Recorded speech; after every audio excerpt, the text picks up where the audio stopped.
Hey guys, Jeff with Westcott Designs. It is 7 after 7 on Tuesday evening. I'm down here at the shop. I'm just trying to get caught up with some of our orders from Black Friday and current orders and stuff that are going on. I wanted to kind of show you. It's a little bit quieter. I'm running the CNC shop, so we'll walk through there, kind of go over some stuff. But this is how all our material comes in. It's been already sliced for us. You can see it makes it a lot easier for us to handle. It comes in on pallets. Here's one, it's already open here. You can see that. These are for the top shims there.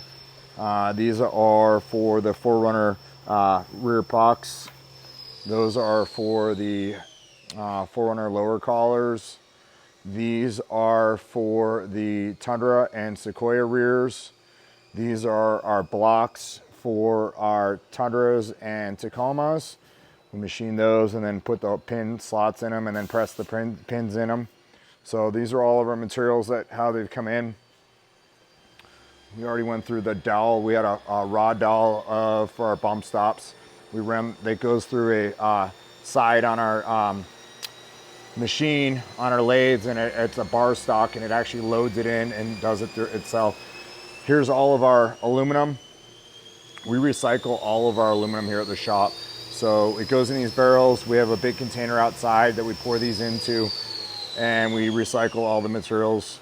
They call this clean aluminum. And then there's like, I guess just regular aluminum. That's the plate stuff that we cut on our lasers. These machines have been washed down for the night. These are the mills here. These are all Haas machines. This is a VF2 SS. They're not very large mills. They have multiple bits that can be running them. So it has live tooling and stuff, so it'll switch out everything on its own. But these are some of the extra tools that we don't use that are inside. This one's been cleaned out. Oh no, I started cleaning this one out. I didn't finish this one. But all the tooling goes up here in the top, and I thought I'd clean this one. I guess I didn't. So these are both the same Haas machines. These are some of the pucks that I'm cutting tonight. These are for the Sequoia and the new Tundras. These are all the same here.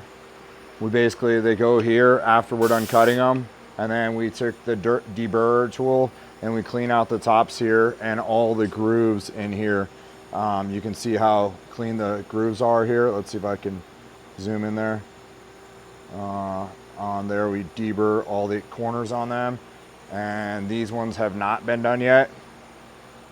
You can see they're very sharp right here, so those all get done, and then the tops will get done here as well.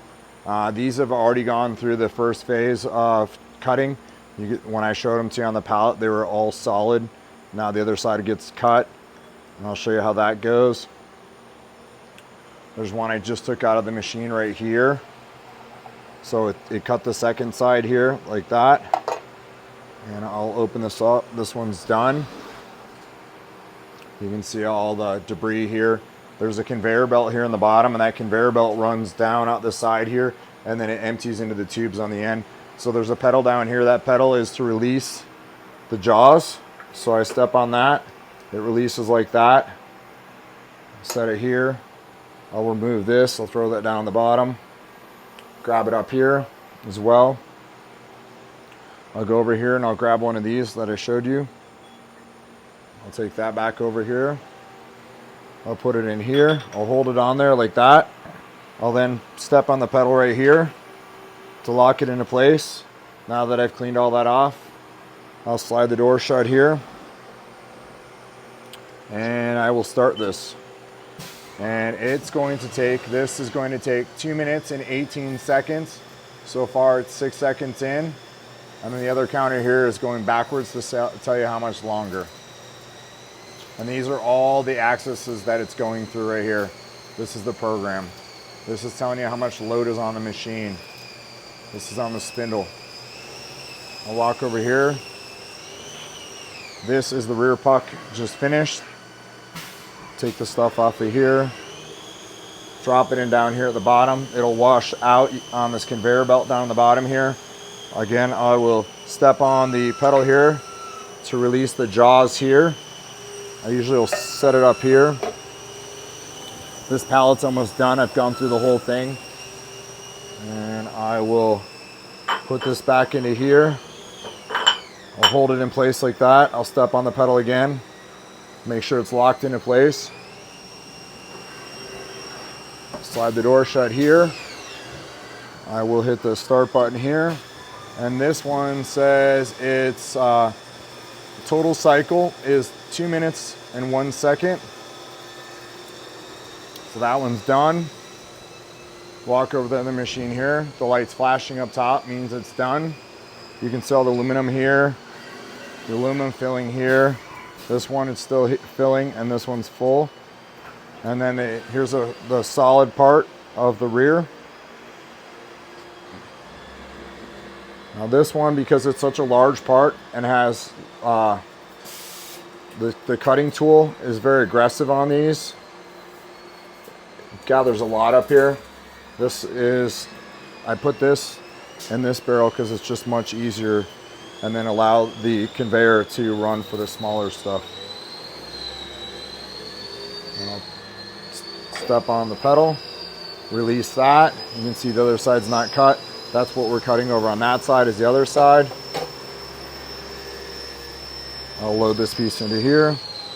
Solid billet aluminum. Not many people make their lift kits out of solid aluminum, but we decided that if we're going to make something, we're going to make it as good as we possibly can. So it's locked in there like that. I'll close the door. This process is actually quite a bit longer. I'm going to push the button here to start it. This process here is 5 minutes and 40 seconds. And those are the top 1/2 inch spacers for the tundras and sequoias. So it's been through the first phase. Those will then get brought over to the table over here, and I will then load them back and forth. We'll kind of wait for one of these machines to finish up here. This one actually, when it finishes, opens up the door, lets the steam out. Got a fan down there to help the steam get out of it. It's almost like a pressure washer. Take it off of there.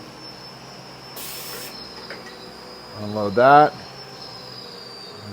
There you have it. It's just really nice. And these parts will either get sold like this. They'll get all wiped down and sold like this. Or a lot of times, most of the time, this stuff gets set out and we hard anodize it with a type 3 hard anodize. Just helps to protect it in the environments. Also, not only does it help protect it in the environments, but it makes it almost unnoticeable when it's on the vehicle. So, but we try to cut stuff, and I try to organize it in stacks of 10, so I know exactly how many I've done. And then we send it out for anodize, and it has to be done in quantities of 100. So I thought I'd share all that with you guys. If you guys have any questions, this is we call this our machine shop and our CNC shop. So these are all of our Haas machines, and this was our front of our office, and we've converted, this is in our back building, we've converted it into the CNC shop, which our CNC shop leads out into our shipping and receiving department back here. So, and we have stuff stocked up in here, lift kits, ones that are getting boxed up, ready to ship out. That's what this center aisle is here for, is all lift kits going out, all of it. It's just orders that are getting filled, and then they'll go out the back door. So that's kind of why we have to run the machines as often as possible, as much as possible, and just continue to fill orders. So again, thank you guys for watching. Thank you for supporting us. We'd love to hear from you. Thanks so much.